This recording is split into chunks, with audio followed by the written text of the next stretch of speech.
Hello friends, आज हम लेके आए एमएचडी का पूरा जो इम्पोर्टेंट नोट्स है उसका पूरा एक पैकेज लेके आए हैं। इसमें आप वो सारे इम्पोर्टेंट क्वेश्चन पढ़ सकते हैं जो इग्नू के एग्ज़ाम के लिए ज़रूरी है। कई बार ऐसा होता है कि हमारे पास पूरा उपन्यास पढ़ने का या पूरी कहानी पढ़ने का टाइम नहीं होता है। ऐसे में अगर आपको क्विक रिवीजन करना है या क्विक तैयारी करना है तो इसके लिए आप जो इम्पोर्टेंट नोट्स हैं सिर्फ वो पढ़ के भी जा सकते हैं। उसमें भी हम आपके लिए और क्या सुविधा लेके आए हैं कि उसमें भी हम सिर्फ हाईलाइटेड जो मेन पॉइंट है ना उसको हाईलाइट करते जाएंगे आपके लिए। आप सिर्फ उन पॉइंट्स को भी याद रख के अपने अनुसार कहानी को दिशा दे सकते हैं, अपने अनुसार कहानी लिख सकते हैं। तो आइए जानते हैं कि सबसे पहले ये जानेंगे ना कि किसान के परिप्रेक्ष्य में गोदान। तो किसान के परिप्रेक्ष्य में हम पढ़ेंगे किसान की वेदना की अभिव्यक्ति, क्योंकि सबसे इम्पोर्टेंट यही है। और उसके बाद किसान गोदान में गाय का क्या महत्व है और किसानों का आर्थिक शोषण, सामाजिक आर्थिक शोषण कैसे होता था, और होरी का स्थितियों से समझौता। अगर आप इन सब में इम्पोर्टेंट पॉइंट्स भी पढ़ लेंगे तो आप अपनी स्टोरी को अच्छे से बना सकते हैं एग्ज़ाम में। इसके अलावा आपको बहुत सारी चीज़ें याद मिलेगी। तो आइए बढ़ते हैं आगे। तो हम सबसे पहले पढ़ लेते हैं कि हिंदी उपन्यास एवं कहानी पाठ्यक्रम की यह पहली इकाई है। इसमें प्रेमचंद्र के रूप में आप एक सुपरिचित कथाकार का अध्ययन करने जा रहे हैं। हिंदी में जब भी उपन्यास लेखकों की चर्चा की जाती है तब प्रेमचंद का नाम सबसे पहले लिया जाता है। एक तो इसलिए कि प्रेमचंद हिंदी के पहले गंभीर उपन्यास लेखक हैं, और दूसरा उनके उपन्यास आज भी श्रेष्ठ और प्रासंगिक बने हुए हैं। इस इकाई के अध्ययन से यह स्पष्ट हो जाएगा कि गोदान ध्यान रखिएगा 1936 में मुंशी प्रेमचंद्र जी के द्वारा लिखी गई थी। ठीक है, इसमें किसान जीवन को ध्यान में रखते हुए गोदान की विषय वस्तु का विश्लेषण करेंगे। तो आइए अब पढ़ते हैं आगे। ठीक है, इसमें भारतीय किसानों का आर्थिक, पहले एक बैकग्राउंड समझ लेंगे तो हमें आगे पढ़ने में आसानी होगी। अदरवाइज़ अगर हम बैकग्राउंड नहीं समझते स्टोरी का तो थोड़ी सी परेशानी होती है। इसलिए बैकग्राउंड समझने के लिए ये चीज़ें पढ़ी जा रही है कि भारतीय किसानों का आर्थिक सामाजिक शोषण करने वाली दमनकारी जमींदारी व्यवस्था से परिचित हो सकेंगे, जाति व्यवस्था और शोषण प्रक्रिया के अंतर संबंधों को जान सकेंगे, गोदान में गाय के महत्व और धर्म के दबाव को झेलते किसान की मनस्थिति को समझ सकेंगे, होरी का शोषण व्यवस्था और शोषक के विरोध में विद्रोह न करने के कारणों को जो भी जान सकेंगे, और पूंजीवाद के आगमन के कारण बदलते आर्थिक सामाजिक संबंधों का आप विवेचना कर सकेंगे। तो अब आइए आगे अपने टू द पॉइंट पे आते हैं, जो पॉइंट हमें पढ़ना है।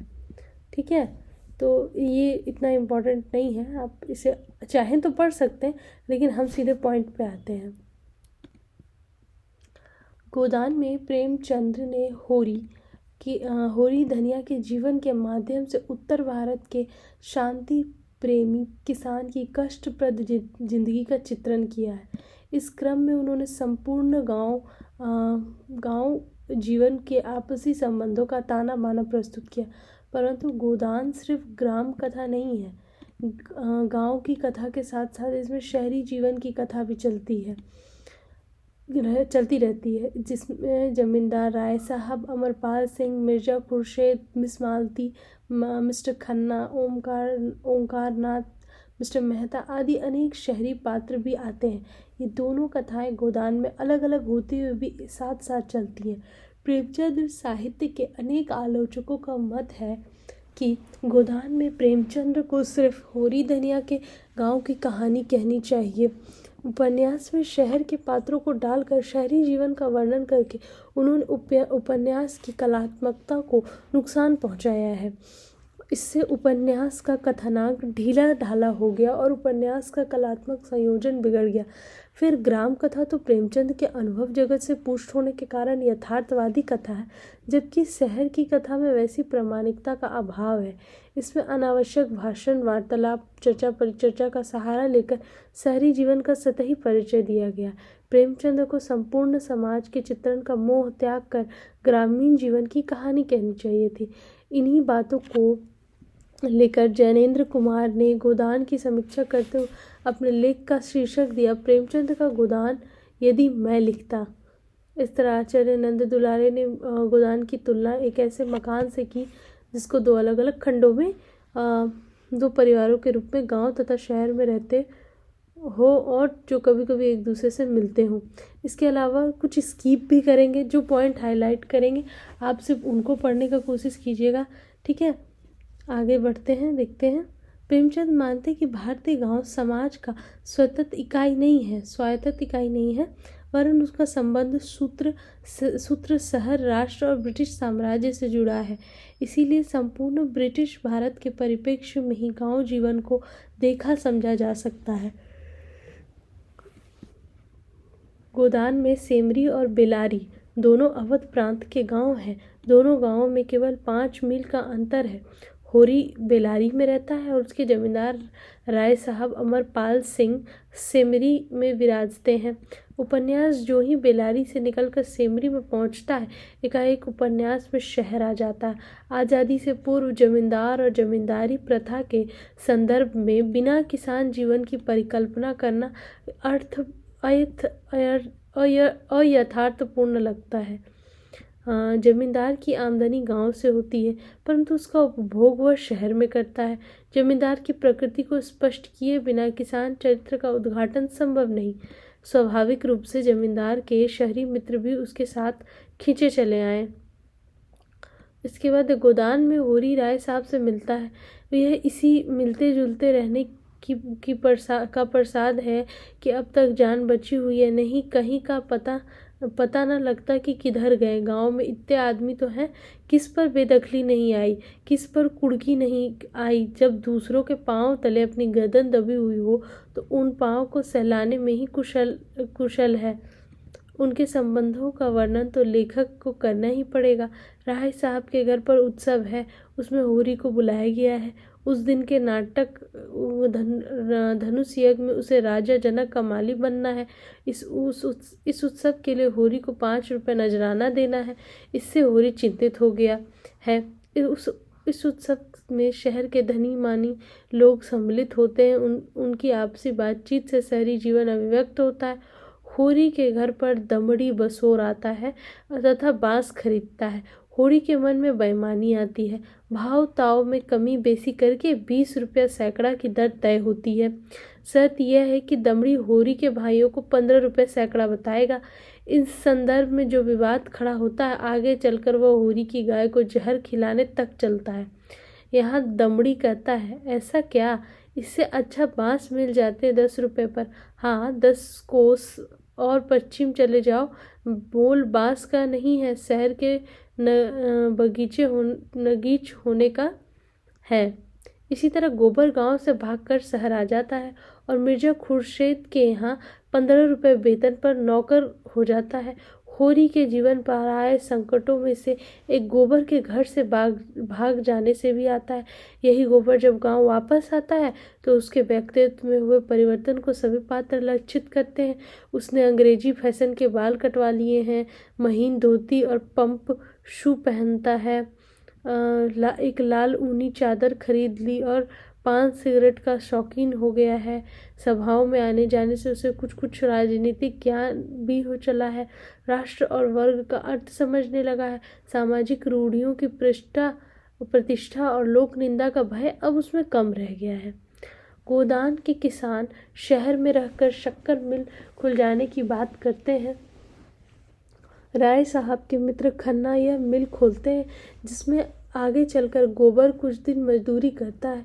इस मिल के लिए खड़ी उख खरीदी जाती है। सारा गांव खड़ी उख बेचने को तैयार हो गया और जब उख तैयार हो गई, किसानों ने उसे मिल पहुंचा दिया, तब मुनीम से मिलकर गांव के महाजन झिंगुरी सिंह ने अपने रुपए वसूल कर लिए, क्योंकि जिस खन्ना बाबू की मिल है उन्हीं खन्ना बाबू की महाजनी कोठी भी है। दोनों एक हैं। शहर और गांव का ये आर्थिक रिश्ता गांव में मौजूद है। प्रेमचंद इसे दिखाते हैं। मेहता और मालती घूमते घमाते एक दिन बेलारी पहुंच जाते हैं और एक दिन होरी के घर पर ठहरते हैं। मेहता किसानों से खेती के बारे में बातचीत करते हैं तथा मालती देहाती औरतों के स्वास्थ्य की जांच करती है। मिर्ज़ा खुर्शीद शिकार पार्टी के दौरान सारे गांव को दावत खिलाते हैं। उपन्यास में पुलिस आती है तथा किसी न किसी बहाने सारे गांव को डरा धमकाकर शहर चली जाती है। फिर होरी के गांव में राय साहब का कारिंदा नोखे राम रहता है। अंग्रेज सरकार का पटवारी पटेश्वरी का निवास भी बेलारी में ही है। होरी के शोषण में इन दोनों की निर्णायक भूमिका रहती है। गोदान के अंतिम पृष्ठों में रामसेवक भारतीय किसान के राजनीतिक आर्थिक संबंधों को विश्लेषित करते हुए कहता, यहाँ तो जो किसान है वह सबका नरम चारा है। पटवारी का नजराना और दस्तूरी न दे तो गांव में रहना मुश्किल। जमींदार के चपरासी और कारिंदों के पेट न भरे तो निबाह न हो। थानेदार और कॉन्स्टेबल तो जैसे आपके दामाद हैं। जब उनका दौरा गांव में हो जाए, किसानों का धर्म है वह उनका आदर सत्कार करे, नजर न्याज दे, नहीं एक रिपोर्ट में गांव का गांव बंध जाए। कभी कानूनगो आते हैं, कभी तहसीलदार, कभी डिप्टी, कभी जंट, कभी कलेक्टर, कभी कमिश्नर। किसान को उनके सामने हाथ बांधे हाजिर रहना चाहिए। उनके लिए रसद, चारे, अंडे, मुर्गी, दूध, घी का इंतजाम करना चाहिए। तुम्हारे सिर भी तो वही बीत रही है महाराज। एक न एक हाकिम रोज नए नए बढ़ते जाते हैं। एक डॉक्टर कुओं में दवाई डालने के लिए आने लगा है, एक दूसरा डॉक्टर कभी कभी आकर ढोरों को देखता है। लड़कों का इम्तिहान लेने वाला इंस्पेक्टर है, न जाने किस किस महकमे के अफसर हैं। नहर के अलग, जंगल के अलग, ताड़ी शराब के अलग, गांव सुधार के अलग, खेती विभाग के अलग। कहाँ तक गिनाऊं? पादड़ी आ जाता है तो उसे भी रसद देना पड़ता है, नहीं शिकायत कर दें। ये सारे अफसर शहर से गांव आते हैं, इसीलिए शहरी जीवन की प्रकृति को समझे बिना गांव जीवन की कथा के अंतर संबंधों को समझ पाना मुश्किल है। संभवतः यही कारण है कि प्रेमचंद ने सिर्फ गांव की कथा नहीं लिखी, वरन गांव के भाग्य को निर्धारित करने वाले शहर की कथा भी लिखी। अब आगे पढ़ते हैं। ठीक है, तो अभी आगे हम लोग पढ़ेंगे गोदान में भारतीय किसानों की वेदना की अभिव्यक्ति। एक और बात, अभी आपने देखा कि हमने आगे जो भी पॉइंट पढ़े उसकी कथा वस्तु पढ़ी गोदान का, उसमें बहुत सारी चीज़ें हमने टिक नहीं लगाई। हमने सिर्फ इम्पॉर्टेंट पॉइंट्स को टिक किया है, जिसको पढ़ के आप चीज़ों को वापस रिकॉल कर सकते हैं और अपना आंसर कंप्लीट अच्छे से बना सकते हैं। इसमें जो शहर की बात लिखी गई है कि गोदान में शहर का जिक्र क्यों किया गया, तो बस यहाँ पे ये पॉइंट आपको ध्यान रखना है कि गांव की प्रकृति को समझाने के लिए कि गांव में किसानों को किस तरह की समस्याएं झेलनी पड़ती थी, उसमें सबसे बड़ा हाथ शहर से आने वाले अफसरों का, तमाम अलग अलग सरकारी महकमों से आने वाले लोगों का था। तो इसीलिए शहर का बैकग्राउंड देना ज़रूरी था। आपको बस इतनी ही बात लिखनी, ये जो इतनी बातें लिखी गई हैं कि यहाँ तो जो किसान है वह सबका नरम चारा है, इतनी बातें ये लिखने की ज़रूरत नहीं है, इसलिए हमने इसको पॉइंट आउट नहीं किया। जिसको हाईलाइट किया आप उसको पढ़ के आराम से अपना पेपर क्लियर कर सकते हैं। आइए अब आगे देखते हैं कि गोदान में भारतीय किसानों की वेदना की अभिव्यक्ति। प्रेमचंद ने अपनी रचनाओं में संपूर्ण भारतवर्ष के किसानों के दुख दर्द का चित्रण नहीं किया है। उन्होंने सिर्फ भारत में उत्तर भारत में जमींदारी प्रथा के भीतर रहने वाले किसानों का वर्णन किया है।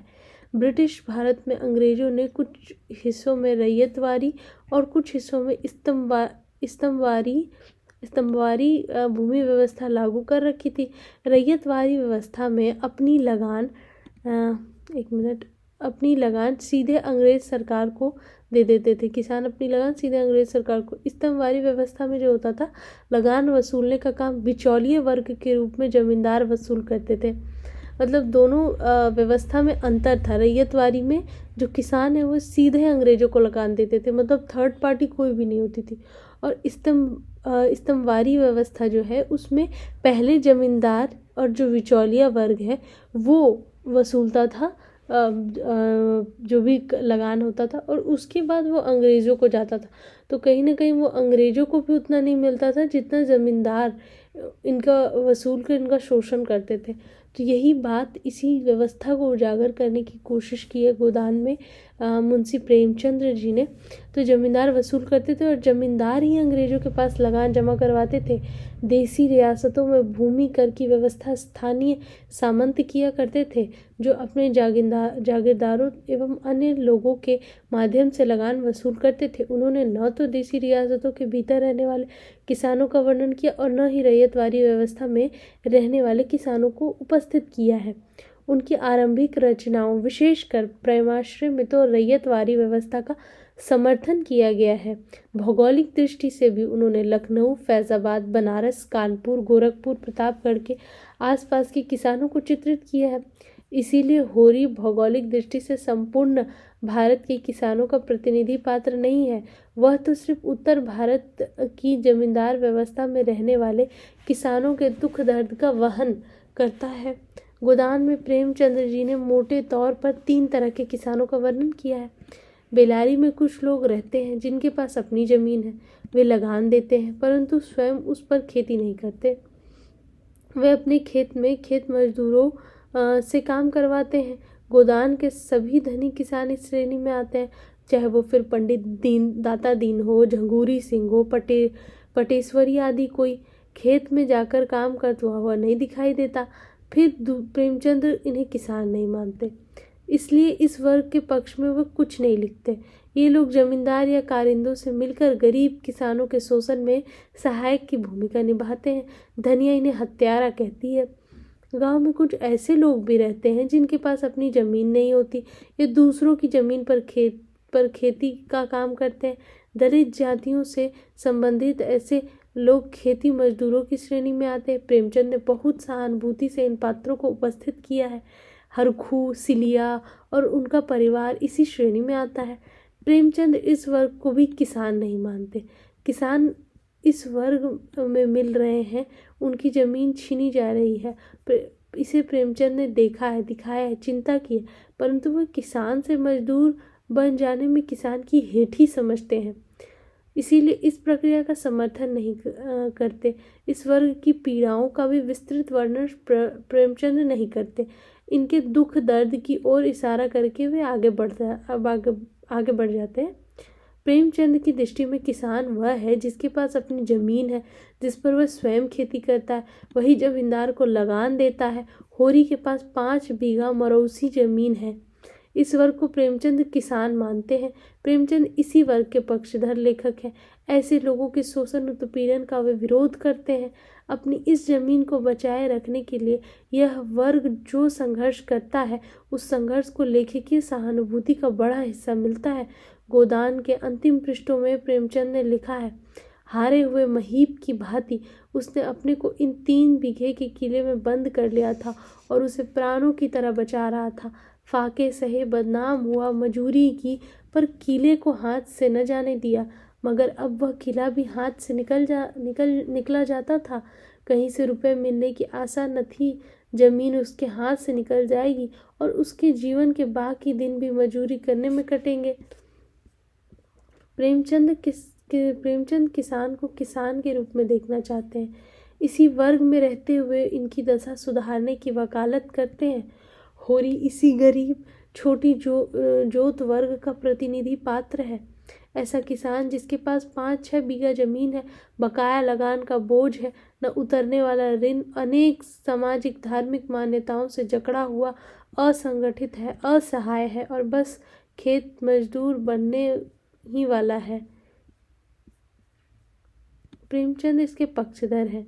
अनेक कष्टों के बावजूद होरी के किसान बने रहने की इस जिद्दी नुमा आकांक्षा को प्रेमचंद ने बहुत आदर से देखा है। यह एक किसान के अतिरिक्त अस्तित्व रक्षा का सवाल है। इस आकांक्षा के लिए होरी छोटी मोटी बेईमानी भी करता है, यहाँ तक कि अंत में अपनी बेटी को बेचने पर भी मजबूर हो जाता है। तब भी वह लेखक की सहानुभूति से वंचित नहीं होता। प्रेमचंद उसकी अनैतिकता में भी नैतिक गौरव देखते हैं और दिखाते हैं। यहाँ पे अगर आपने पूरी स्टोरी पढ़ी होगी तो आपको पता होगा, और नहीं अगर आप पढ़ पाए हैं स्टोरी, तो इसमें होरी अंत तक अपनी ज़मीन को बचाने की कोशिश करता है। उसकी ज़मीन अलग अलग छल प्रपंच से जो भी ज़मींदार रहते हैं या फिर जो पटवारी रहते हैं उसको अलग अलग तरीके से हड़पने की कोशिश करते हैं, दबाव बनाते हैं, चाहे धार्मिक तौर पे हो, चाहे फिर लगान कर का बोल के। लेकिन होरी अंत तक प्रयास करते रहता है कि उसकी ज़मीन न जाए, क्योंकि उसके लिए उसकी ज़मीन बहुत अनमोल है। एक किसान के लिए यहाँ गोदान में ये भी दिखाना चाहते प्रेमचंद जी कि एक किसान उनकी नज़र में वही है जिसके पास अपनी ज़मीन हो और वो खुद उस ज़मीन पे हल चला के फसल उगाता हो। और होरी इसीलिए उनकी नज़र में किसान है, क्योंकि वो अंत तक अपनी ज़मीन भी बचाता और उस पर खेती करता है, अनाज उगाता है। भले तमाम परेशानियां उसके सामने आती हैं, पर और अनैतिक कार्य भी करता। अनैतिक यहाँ कार्य क्या करता है कि वो एक तो अपनी बेटी को बेचता है और दूसरा वो थोड़ा लोगों को ठगने की कोशिश भी करता है। लेकिन इसमें भी उसकी नीयत बुरी नहीं होती है, वो किसी का फिर भी नुकसान नहीं चाहता है। तो इसीलिए गोदान में जो अन्य और हैं जमीन जिनके पास ज़मीन है वो प्रेमचंद जी के लिए किसान नहीं है, किसान होरी है। इसीलिए इनके प्रति सहानुभूति है होरी के प्रति, और ये होरी को की बातों को रखते हैं। आगे अब पढ़ते हैं कि आगे और कौन से पॉइंट्स इंपॉर्टेंट है जो आप एग्ज़ाम की दृष्टि से आप पढ़ें। ये पार्ट आप स्किप कर सकते हैं।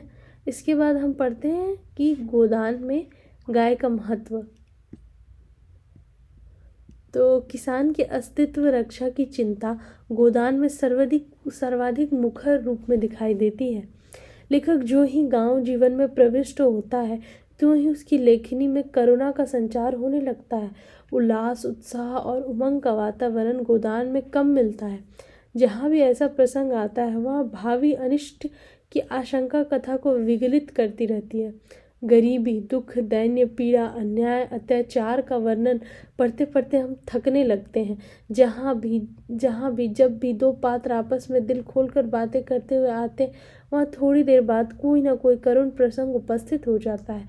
शहर का वर्णन करते हुए बेशक लेखक हास्य व्यंग के प्रसंग ले आता है, थोड़ी देर के लिए लेखक आनंद में मगन हो जाता है। मिर्जा तनखा, मेहता मालती के चर्चाओं में अन्य भाव स्थितियाँ भी अभिव्यक्ति पा जाती हैं, तथापि मूल भाव वहाँ भी करुणा का ही रहता है। ठीक है। गोदान की कथा के केंद्र में गाय की लालसा है। होरी एक ऐसा किसान है जिसकी चीर अभिलाषा है कि उसके जो द्वार है उस पे द्वार पे गाय बंधी हो, गाय से दूध आए, गाय की सेवा करे। सिर्फ लालच नहीं कि गाय से दूध आए, होरी का पूरा परिवार, धनिया, सब चाहते हैं कि गाय आए, वो उनकी सेवा करे। और बहुत शोभती है गाय जब द्वार पे खड़ी रहती है तो इस तरह की चीज़ें होरी के मन में हमेशा रहती है। और जब भी वो किसी दूसरे की भी गाय देखता है तो वो सोचता है कि काश ये गाय उसके घर पे होती तो कितना अच्छा होता। तो आगे पढ़ते हैं। संपूर्ण उपन्यास में किसी न किसी रूप में गाय मौजूद रहती है। उपन्यास के आरंभ में प्रेमचंद लिखते हैं, हर एक गृहस्थ की भांति होरी के मन में भी गऊ की लालसा चीरकाल से संचित चली आती थी। यही उसके जीवन का सबसे बड़ा स्वप्न, सबसे बड़ी साध थी। बैंक सूद से चैन करने या जमीन खरीदने या महल बनवाने की विशाल आकांक्षाएं उसके नन्हे से हृदय में कैसे समाती। इस अपूर्ण आकांक्षा के साथ इस उदाहरण से स्पष्ट है कि होरी का अब तक का जीवन इस अपूर्ण आकांक्षा के साथ चलता रहता है। अनेक संघर्षों, अभावों, षड्यंत्रों, कुचक्रों के बीच भी होरी गाय रखने की इच्छा पाले रखता है। जो ही उसे अवसर मिलता है वह गाय का इंतजाम करता है। भोला को किसी तरह से पटाकर वह उधार में गाय ले आता है। यह उपन्यास का प्रस्थान है। होरी का अपूर्ण आकांक्षा की आसान पूर्ति देखकर गांव में कोई खुश नहीं होता। सभी की नज़र होरी की इस गाय पर लग जाती है। ये गाय जब होरी लेके आता है अपने घर पे भोला को ठग के, भोला को सगाई कराने की बात कि भोला हम तुम्हारी सगाई करा देंगे बोल के, ये बिना पैसे दिए उस समय पे गाय को ले आता है। हालांकि इसने मदद की है, भोला की चारा देकर मदद की थी, लेकिन फिर भी बिना पैसे के भोला मान गया, क्योंकि उसे भी लालच था कि हाँ शादी करवा देगा होरी, सगाई करवा देगा। तो होरी को गाय ले जाने देता है, लेकिन उस गाय को देख के कोई खुश नहीं होता, क्योंकि वो गाय बहुत सुंदर थी, बहुत अच्छी लगती थी देखने में। तो सब कोई जलते थे होरी से कि इतनी अच्छी गाय कैसे मिल गई, कैसे ले आया होरी, ये वो कहाँ से आए इतने पैसे, सबको जलन होती थी। तो आषाढ़ की बरसात होती है, किसान खेत जोतने जाते हैं और तब राय साहब के कारकुन ने कहला भेजा, जब तक बाकी न चुका जाएगी किसी को खेत में हल न ले जाने दिया जाएगा। अब क्या हो, होरी महाजन झिंगुरी सिंह के पास रुपए लेने जाता है तो देखता है कि महाजन की नज़र इसी गाय पर है। वे गाय लेना चाहते हैं। इस बीच होरी के भाई हीरा की धनिया से कहा सुनी हो जाती है। हीरा का क्रोध भी इसी गाय पर उतरता और हीरा गाय को जहर खिला देता है। इस तरह होरी की चिर संचित आकांक्षा फिर अपूर्ण हो जाती है। गाय आगे की सारी कथा इस गाय से का कर्ज उतारने से बंधी हुई चलती है। फिर कभी गाय खरीदने का सामर्थ्य होरी नहीं जुटा पाता। होरी गाय तो नहीं खरीदता, परंतु उसके घर का कोई सदस्य जब भी स्वप्न देखता तो वह सोचता कि सबसे पहले वह एक पछाई गाय लाएगा। रूपा का विवाह धनी किसान राम सेवक से होता है। वहाँ की संपन्नता देखकर रूपा के मन में भी गाय की वही स्मृति पुनः सजीव हो उठती है। उस गाय की याद अभी भी उसके दिल में हरी थी, जो मेहमान की तरह आई थी और सबको रोता छोड़कर चली गई थी। वह स्मृति इतने दिनों के बाद अब और भी मृदु हो गई थी। उपन्यास के अंत में होरी जब मरने लगा तो उसे वही गाय याद आई। धनिया से कह गए कि अंतिम शब्दों में उसी गाय की चर्चा करते हुए कहा, अब जाता हूँ। गाय की लाशा मन में ही रह गई। प्रेमचंद्र ब्राह्मणवादी स्वार्थी प्रवृत्ति पर भी इस प्रसंग की निर्मिति द्वारा करारी चोट करते हैं। मरते मरते समय यदि गाय दान किया जाए तो मरने वाला व्यक्ति सीधे स्वर्ग पहुंचता है। इस धार्मिक अंधविश्वास को बनाए रखने की पूरी कोशिश यहाँ ब्राह्मण दाता दीन द्वारा की जा रही थी। धर्म का सहारा लेकर अशिक्षित गरीब व लाचार लोगों को इस स्थिति का भरपूर फायदा उठाना पुरोहित वर्ग का अति प्रिय कर्म रहा है, जिसके कारण कोई श्रम किए बिना इस समुदाय का जीवन यापन बड़े मजे से चल रहा है। गाय का दान करने से होरी की आत्मा को मुक्ति मिलेगी, यह अंधविश्वास पक्का करने के लिए दाता दीन धनिया से गाय का दान करवाना चाहते हैं। जीवन की विडंबना को उजागर करते हुए उपन्यास के अंत में प्रेमचंद ने दिखाया है कि जिस गाय की कामना में होरी जीवन भर दुख पाता रहा, अनेक कष्ट झेले, अपमान सहा, फिर भी न खरीद सका, मरते समय ब्राह्मण दाता दीन उसी का दान मांग रहा है। गोदान की इस परंपरा पर चोट करते हुए धनिया कहती है, महाराज घर में न गाय है, न बछिया, न पैसा, यही पैसे हैं, यही इनका गोदान है। इस तरह हम देखते ही गोदान की कथा का एक श्रमजीवी तबका गाय पालने की छोटी सी आकांक्षा से संबंध रखता है। गाय गोदान की कथा को नियंत्रित करती है, उसे नया मोड़ देती है, उसमें गति देती है, अनेक पात्रों के चरित्र को खोलती है, लेखक की मान्यताओं को उजागर करती है और वह जीवन की चरम उपलब्धि की प्रतीक बन जाती है तथा अपूर्ण आकांक्षाओं का प्रतिरूप हो जाती है। एक स्तर पर यह उपन्यास होरी धनिया की कहानी होते हुए भी अपूर्ण आकांक्षा की मृग मरीचिका की कहानी बन जाता है। आपने देखा। इसके बाद अब किसानों का आर्थिक सामाजिक शोषण, इसमें भी जो इम्पोर्टेंट पॉइंट है उसको हम हाईलाइट करते जाएंगे, आप उसको ध्यान से पढ़िएगा। हाँ, तो आइए गोदान में पढ़ते हैं। अभी गोदान का जो हम तीसरा अपना मेन टॉपिक उससे पढ़ते। गोदान में होरी धनिया मोटा झोटा खाकर मर्यादा के साथ रहना चाहते हैं। वे एक किसान के रूप में जीवन बसर करते रहने के लिए प्रयत्नशील है। गाय पालने के लिए छोटी इच्छा जरूर है, परंतु नीति और धर्म के मार्ग पर चलकर इस इच्छा को पूरी करना चाहते हैं। मेहनती हैं, ईमानदार हैं, परंतु वर्तमान व्यवस्था में वे अपनी मर्यादा का पालन नहीं कर पाते। किसान और मर्यादा में से उन्हें किसी एक को तिलांजलि देनी है। होरी किसान बने रहना चाहता है, परंतु रह नहीं पाता। प्रेमचंद्र ने होरी की इस कामना के विरोधियों के अंतः संबंध और उनके हथकंडों का पर्दाफाश किया है। प्रेमचंद्र प्रथमतः जमींदार विरोधी थे। इस तंत्र की पद्धति का उद्घाटन करते हुए साम्राज्य विरोधी हो गए। गोदान में अंग्रेजी का पोषण राज्य कर्मचारियों के द्वारा होता है। होरी के गांव में पट्टेश्वरी सरकारी नौकर है। वह एक बार धमकाते हुए कहता है, मैं जमींदार या महाजन का नौकर नहीं हूँ, सरकारी बहादुर का नौकर हूँ, जिसका दुनिया भर में राज है और जो तुम्हारे महाजन और जमींदार दोनों का मालिक है। प्रेमचंद ने जमींदारों की असलियत का बयान करते हुए शक्तिशाली ब्रिटिश राज्य के शोषण और आतंक की ओर इशारा किया है। राय साहब कहते हैं, हम बिच्छू नहीं हैं कि अन्यास ही सबको डंक मारते फिरे। न गरीबों का गला दबाना कोई बड़े आनंद का काम है, परंतु क्या करें, अफसरों के दावते कहाँ से दूं, सरकारी चंदे कहाँ से दूं, आएगा तो असमियों के घर से। आप समझते होंगे, जमींदार और तालुकेदार सारे संसार का सुख भोग रहे हैं, उनकी असली हालत का आपको ज्ञान नहीं। अगर वह धर्मात्मा बनकर रहें तो उनका जीना रहना मुश्किल हो जाए, अफसरों को डालियां ना दे तो जेल खाना हो जाए। एक दूसरे प्रसंग में वह कहते हैं, वसूली सरकार के घर गई, बकाया असमियों ने दबा लिया, तब मैं कहाँ जाऊं। तात्पर्य यह है कि होरी का शोषण सूत्र अंग्रेजी राज तक जाता है।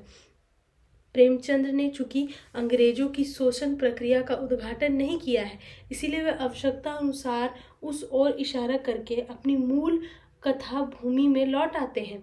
यदि होरी से पूछा जाए तो वह यही कहेगा कि लगान की अधिकता सबसे अधिक पीड़क है। धनिया सोचती है, यद्यपि अपने विवाहित जीवन के इन 20 वर्षों में उसे अच्छी तरह अनुभव हो गया था कि चाहे जितनी ही कतर व्योंत करो, कितना ही पेट तन काटो, चाहे एक एक कौड़ी को दांत से पकड़ो, मगर लगान विवाक होना मुश्किल है। फिर जमींदार का कारिंद कभी लगान का रसीद नहीं देता, इसीलिए जब भी जमींदार किसी किसान को दंडित करना चाहता है, उस पर बकाया लगाने का दावा कर देता है। इस तरह 2-3 दिन लगान चुका देने के बाद भी एक स्थिति ऐसी आती है कि किसान रुपए नहीं छुड़ा पाता और फिर उसे खेत से बेदखल कर दिया जाता है। यहाँ पे जो रसीद वाली बात है ना, यहाँ पे एक बार ऐसा होता है कि होरी पैसे दे देता है, लेकिन रसीद उसे नहीं देता है। जो पटवारी रहता है, पटवारी है जो शायद झिंगुर रहता है, वो दोनों में से कोई एक रहता है, वो देता नहीं है। ऐसे में वो फिर दोबारा पैसे की मांग करने लगता है। लेकिन गोबर शहर से आता है तो काफ़ी समझदार हो जाता है, तो गोबर कहता है कि अपने पिता होरी से पूछता है कि आपने रसीद नहीं ली थी, पैसे दिए थे तो होरी बोलता है कि नहीं, रसीद तो नहीं मिली थी मुझे। तो ऐसे में गोबर अपने पिता को तो सुनाता ही है रसीद न लेने पे, और लेकिन वो जाके फिर आगे भी कहता है कि मैं अदालत में तुमसे तिलांजलि उठवाकर गंगाजली उठवाकर रुपए दूंगा। इसी गांव में 100 शहादतें दिलाकर साबित कर दूंगा कि तुम रसीद नहीं देते। सीधे साधे किसान हैं, कुछ बोलते नहीं, तो तुमने समझ लिया कि सब काठ के उल्लू हैं। तो गोबर यहाँ की समझदारी से यहाँ बात थोड़ी सी बच जाती है और होरी को फिर से वापस लगान नहीं चुकाना पड़ता जो उसने ऑलरेडी चुका दिया था। फिर जमींदार किसानों का बकाया लगान का दबाव या दावा ऐसे नाजुक अवसरों पर करते हैं जब किसान सबसे ज़्यादा संकट में होते हैं, या जब उन्हें लगता है कि किसान किसी भी तरह से रुपए नहीं जुटा सकते। राय साहब ने होरी से बकाया लगान की मांग तब की जब पहली बरसात हुई और किसान खेत बोने के लिए जाने वाले थे। ऐसे नाजुक अवसर पर महाजन उद्धारक का बाना पहनकर कर्ज देने के लिए सामने आता है और किसान जमींदार की चंगुल में निकलकर महाजन की गिरफ्त में आ जाता है। और कर्ज वो मेहमान है जो एक बार आकर जाने का नाम नहीं लेता। प्रेमचंद ने गोदान में कर्ज और सूद का थोड़ा बहुत हिसाब दिया है। होरी ने मंगरू शाह से 5 साल हुए बैल के लिए 60 रुपए लिए थे, उसमें 60 दे चुका था, पर वह 60 ज्यों के त्यों बने हुए थे। दाता दीन पंडित से 30 रुपए लेकर आलू बोए थे। आलू तो चोर खोद ले गए और उसके 3 वर्षों में 100 हो गए थे। दुलारी विधवा सहुआइन थी जो गांव में नौन तेल तमाकू की दुकान रखे हुए थी। बंटवारे के समय उसे 40 रुपए लेकर भाइयों को देना पड़ा था, उसके भी 100 रुपए हो गए थे, लेकिन आने रुपए का ब्याज था। सुबह एक बार मंगरू शाह से पूछता है, अच्छा ईमान से बताओ शाह, कितने रुपए दिए थे जिसके अब 300 रुपये हो गए। जब तुम साल के पहले सूद न दोगे तो आप ही बढ़ेंगे। पहले पहल कितने रुपए दिए थे तुमने? 50 ही तो। इसी तरह 30 रुपए का कागज लिखने पर कहीं 25 रुपए मिलेंगे और 3-4 साल तक न दिए गए तो पूरे 100 हो जाएंगे। भारतीय किसान को शोषण के पंजों में जकड़कर जमींदार और महाजनी प्रथा ने इस प्रकार निचोड़ दिया है कि उन्हें अपने जीवन में किसी प्रकार का उत्साह और उमंग नहीं बच पाती। जीवन में केवल अंधकार छा जाता है। प्रेमचंद लिखते हैं कि जीवन में न कोई आशा है और न कोई उमंग, जैसे उनके जीवन के सोते सूख गए हों और सब हरियाली मुरझा गई हो। जेठ के दिन है, अभी तक खलिहानों में अनाज मौजूद है, मगर किसी के चेहरे पर खुशी नहीं है। बहुत कुछ तो खलिहान में ही तुलकर महाजनों और कारिंदों की भेंट हो चुका है और जो कुछ बचा है वह भी दूसरों का है। भविष्य अंधकार की भांति उनके सामने है। उनके जीवन में स्वाद का लोप हो गया है। इसी तरह होली में नकल करते हुए महाजनी शोषण का भंडाफोड़ किया गया।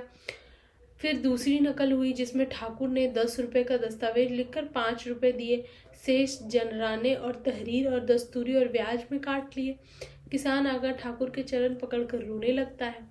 बड़ी मुश्किल से ठाकुर रुपए देने पर राजी होते हैं। तब कागज लिख जाता है और असमी के हाथ में 5 रुपए रख दिए जाते हैं। तो वह चकराकर पूछता है, यह तो 5 ही है मालिक। 5 नहीं है, 10 है, घर जाकर गिनना। नहीं सरकार, 5 है। 1 रुपए नजराने का हुआ कि नहीं? हाँ सरकार। 1 तहरीर का? हाँ सरकार। 1 कागज का? हाँ सरकार। 1 दस्तूरी का? हाँ सरकार। 1 सूद का? हाँ सरकार। 5 नगद 10 हुए कि नहीं? हाँ सरकार। अब यह 5 भी मेरी ओर से रख लीजिए। तो सरकार कहते कैसा पागल है? नहीं सरकार, 1 रुपया छोटी ठकुराइन का नजराना, 1 रुपया बड़ी ठकुराइन का। 1 छोटी ठकुराइन के पान के खाने को और 1 बड़ी ठकुराइन के पान खाने को, बाकी बचा 1 आपकी क्रियाकर्म के लिए। लगान और सूद के अलावा भी किसानों के शोषण के कई अन्य तरीके जमींदारों ने खोज निकाले थे, जिनमें बेगार, नजराना, डांड, दस्तूरी, सगुन आदि अनेक गैर कानूनी कर शामिल है।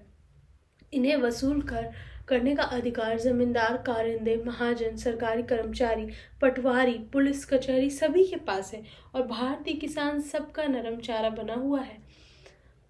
प्रेमचंद्र उपन्यास की कथा को रोक रोक कर इन हथकंडों से पाठकों को परिचित कराते हैं। प्रेमचंद मानते हैं कि किसी अच्छे या भले जमींदार से इस समस्या का समाधान नहीं हो सकता, क्योंकि यह संबंध ही ऐसा है कि एक और प्रजा में भय, अविश्वास और आत्महीनता के भाव को पुष्ट करता है, तो दूसरी ओर जमींदारों को अभिमानी, निर्दय और निरंकुश बना देता है। वैसे प्रेमचंद को जब भी अवसर मिला है, उन्होंने इस बिचौलिए वर्ग के रूप में जमींदारों के अस्तित्व का विरोध किया है। जिस तरह जमींदार और महाजन एक दूसरे से जुड़े हुए हैं, उसी तरह महाजन और धर्म भी एक दूसरे से संबंध है। जो ही कोई असमी रुपए देने में आनाकानी करता है, महाजन उसकी धार्मिक भावनाओं को उस्काता है। दाता दीन ने होरी को 30 रुपए कर्ज दिए थे, अब 200 रुपए हो गए। गोबर कानून सम्मत 70 रुपए देना चाहता है।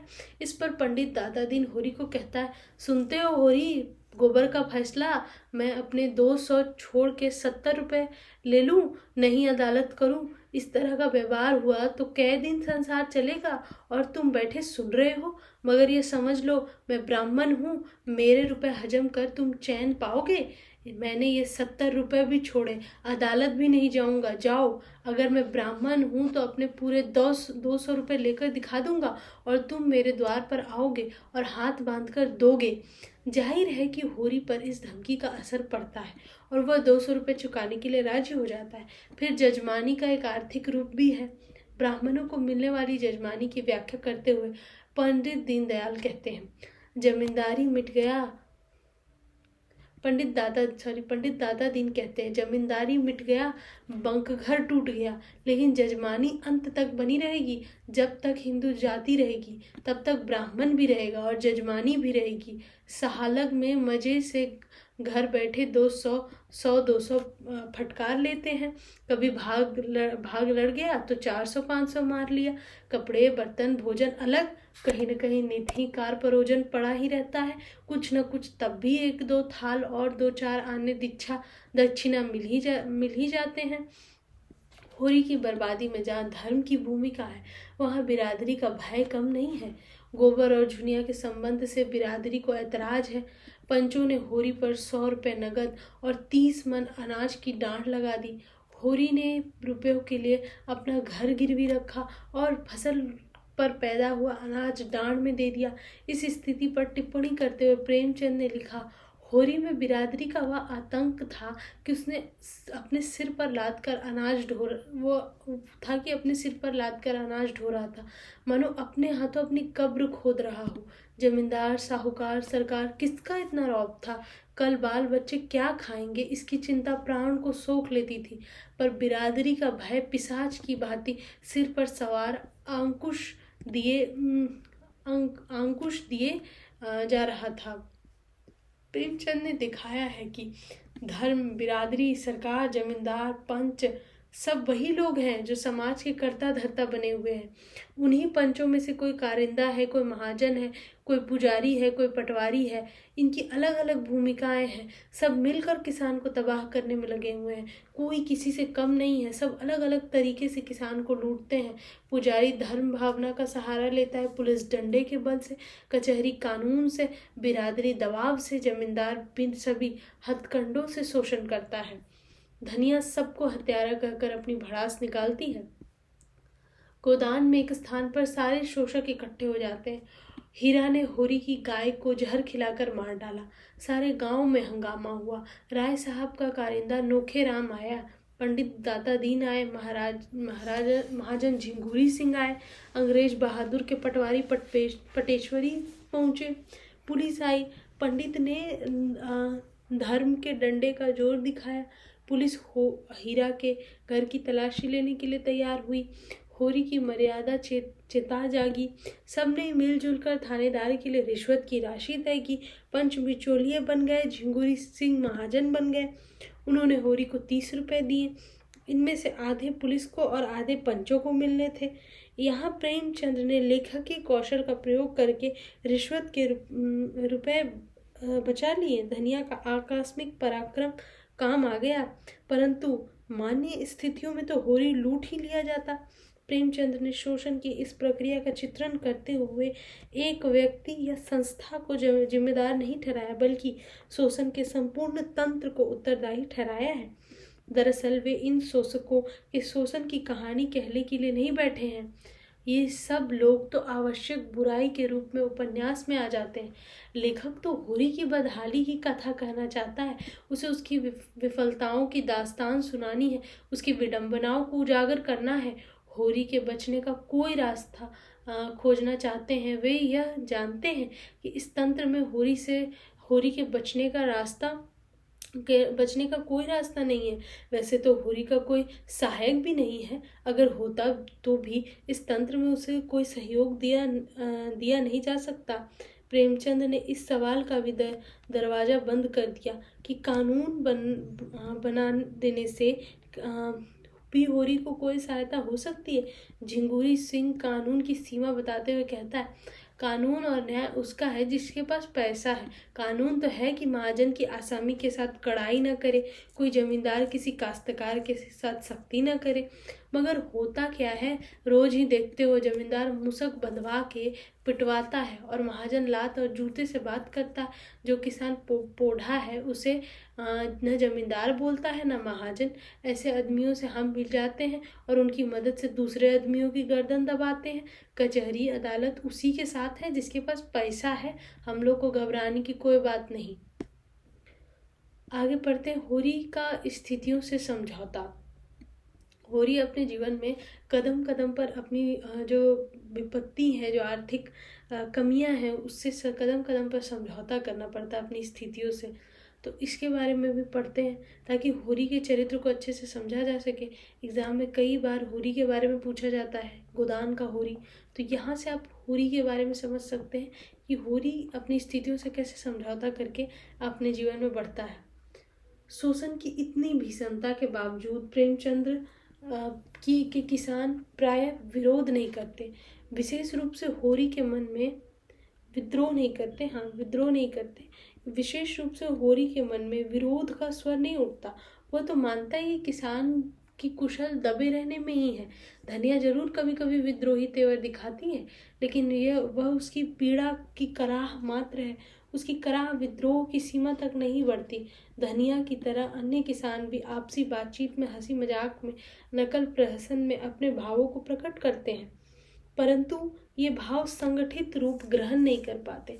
दरअसल किसान, जमींदार और सरकार द्वारा लिए जा रहे शोषण को अधिकांशतः समझते हैं, लेकिन शोषण के चंगुल से निकल नहीं पाते।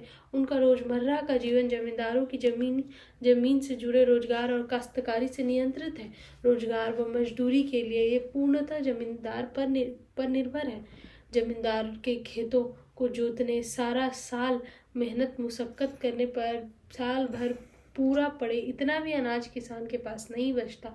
लगान के रूप में आधा अनाज वापस करना पड़ता है और भूखों रहने की व्यवस्था झेलना पड़ता है।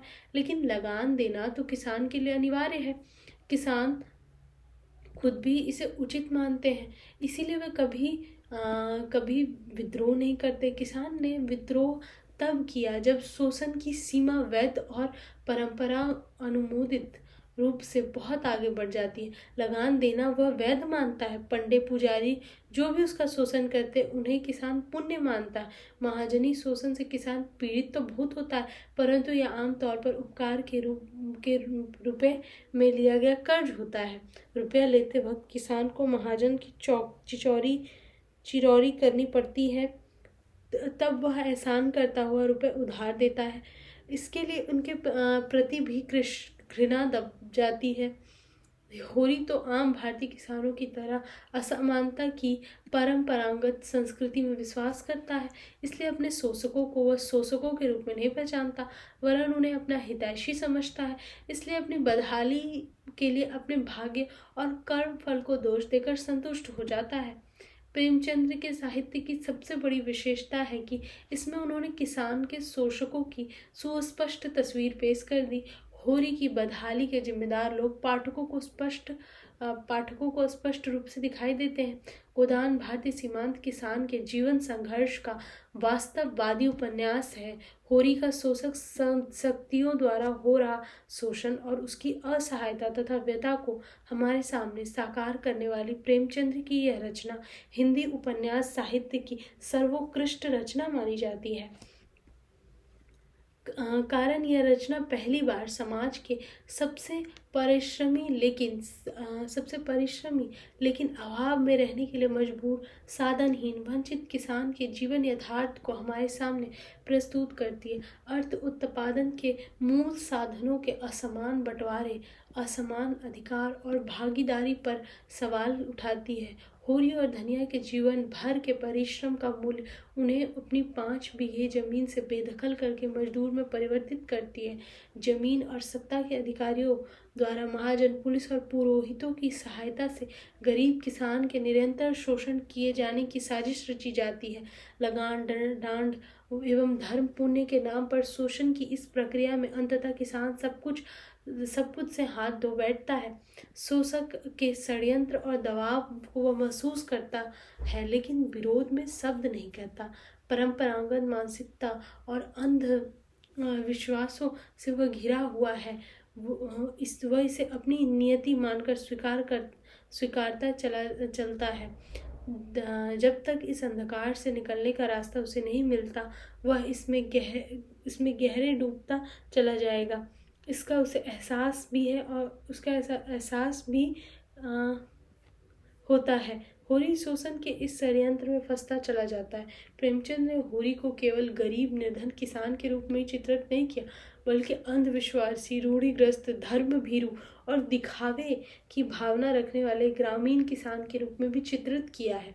होरी का अपढ़, गंवार, अंधविश्वासी और धर्मभीरू होना उस समाज की उपज है जिसे होरी जैसे किसानों को इसी दशा और मानसिक स्थिति में रखने से फायदा है। एक निर्जीव साधन बनाकर रखने में जमींदार, साहूकार और पुरोहितों का स्वार्थ ही स्वार्थ है। यह निर्जीव साधन इसे अपना प्रारब्ध मानकर बिना विरोध किए चुपचाप जिए चला जाता है। किसान का चौतरफा शोषण करने वाली शक्तियां अंग्रेज सरकार की शोषक नीतियों को ही अपनाती है। जमींदार वर्ग अंग्रेज शासन के प्रति अपनी स्वामी भक्ति को दिखाने के लिए हर संभव प्रयास करता रहता है। किसानों से दुगुना चौगुना लगान वसूल करके सरकारी तिजोरियां भरकर अपनी स्वामी भक्ति का प्रमाण देना चाहता है। इस प्रक्रिया में किसानों को उनकी जमीन से बेदखल करके उन्हें किसान से मजदूर बनाए जाने की पूरी कोशिश की जाती है। होरी का प्रयास केवल 5 बीघे खेत को ही जी जान से बचाने का और मजदूर बनने से बचने का आखिरी प्रयास है। प्रेमचंद मानते हैं कि जब तक जमींदारी व्यवस्था समाप्त नहीं होगी किसानों का जमीन से बेदखल होकर मजदूर बनना टल नहीं सकता। प्रेमचंद शोषण की इस प्रक्रिया के लिए किसी एक व्यक्ति या संस्था को जिम्मेदार नहीं मानते, बल्कि शोषण के संपूर्ण तंत्र को इसके लिए जिम्मेदार मानते हैं। गोदान में होरी की बदहाली की कथा के द्वारा यह भी बताते हैं कि केवल ऊपरी सुधारों से किसान का भला नहीं हो सकता। किसान की भलाई के लिए इस तंत्र को, पूरी व्यवस्था को बदलना जरूरी होगा। जमींदारी प्रथा को समाप्त किए जाने के लिए कानूनी प्रावधान भी सक्षम हो सकेंगे अथवा नहीं, इसके बारे में प्रेमचंद आशंकित है। सरकारी तंत्र से जुड़े सभी सरकारी अधिकारी और जमींदार से जुड़े कारिंद, महाजन और पुरोहित तक किसी भी कानून को लागू न होने देने की पूरी कोशिश करेंगे, क्योंकि इन सभी का स्वार्थ एक दूसरे से जुड़ा है।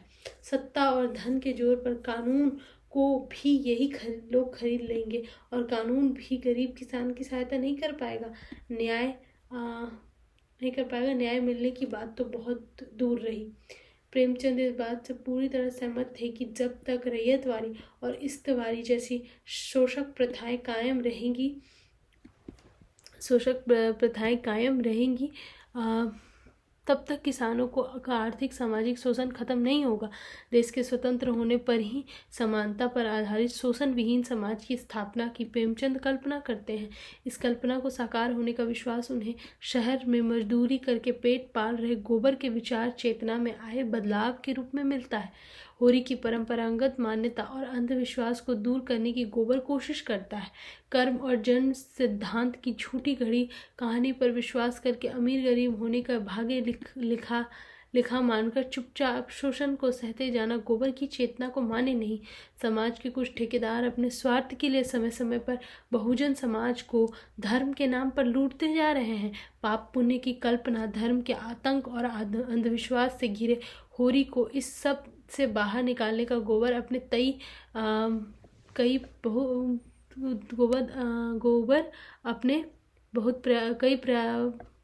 बहुत तरह के प्रयास करता है, लेकिन होरी उसकी एक नहीं सुनता। असमानता और भेदभाव को जन्म देने वाले इन विश्वासों का प्रेमचंद ने बार बार गोबर के माध्यम से खंडन किया है।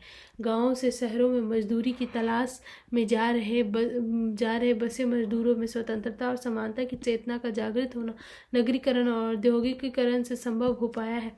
गोबर जैसे किसान से मजदूर बनी हुई पीढ़ी अधिक निश्चिंत, निर्भीक, समझदार और विद्रोही बन रही है। चौतरफा होने वाले शोषण को झेलते रहने के बावजूद होरी जैसे किसान विद्रोह नहीं करते, क्योंकि वे इसे अपना भाग्य मानकर कर्मफल को दोष देकर संतुष्ट हो जाते हैं। असमानता की परंपरागत संस्कृति में ये विश्वास करते हैं। शोषकों की शोषक प्रवृत्ति को समझकर भी उसे दबे रहने में ही अपनी भलाई देखते हैं। उनके मन में विद्रोही भाव संगठित रूप ग्रहण नहीं कर पाते। प्रेमचंद द्वारा चित्रित किसान 2 प्रकार की असमानताओं में विश्वास करता है। एक है आर्थिक असमानता और दूसरी जाति के आधार पर तय श्रेणीगत असमानता। अतः 2 प्रकार से विभाजित किसान शक्ति का एक साथ संगठित होकर आर्थिक और सामाजिक मोर्चे पर विद्रोह करना भारतीय समाज व्यवस्था में संभव ही नहीं लगता, जब तक कि सामाजिक समानता पर आधारित शोषण विहीन समाज व्यवस्था यहाँ पर स्थापित नहीं होती। आर्थिक समानता और न्याय की कल्पना महज एक कल्पना मात्र ही हो सकती है।